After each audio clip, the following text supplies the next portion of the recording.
FC Elva kapten Jürgen Kuresoo, 1-2 kaotusega tulete praegu platsilt ära. Kas on selline tunne, et täna jäi midagi võtmata?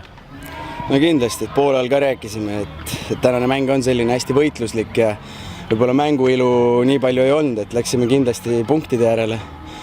Et selles mõttes pettumus on ikkagi suur, et napilt enne lõppu siis lasime ära lüüa. Esimene poolega oli väga võrdne, teise poole alguses pigem tundus, et mäng on mingi aeg teie käes.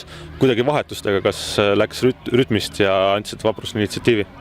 Ei, me ei andnud kindlasti initsiatiivi, aga eks siin väsimus ja nädalasisesed mängud ongi meie jaoks rasked, et siin või poisid tulevad töölt ja kes koolist ja et me teadsime, et täna tuleb samamoodi väga raske mäng ja et me ei andnud midagi nagu ise ära initsiatiivi. Pärnu võttis meilt selle initsiatiivi ja mingi hetk saime jälle meie oma mängu käima ja oli võib-olla nendel raske.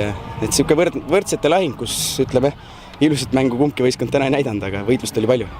No need nädalasisesed mängud kindlasti teie jaoks ka rasked, täna ka pikk teekond selja taga. Kuidas nendeks motivatsiooni leida, neid on sel hooajal ju veel eriti palju? Ei, motivatsiooni puudust ma arvan kellelgi ei ole, et siin viimasel ajal meil on üpris hästi läinud ja meeskonna vaim on nii tugev, et kõik tulevad hea meelega. Okei, selge, aitäh ja edu järgmiseks mängudeks!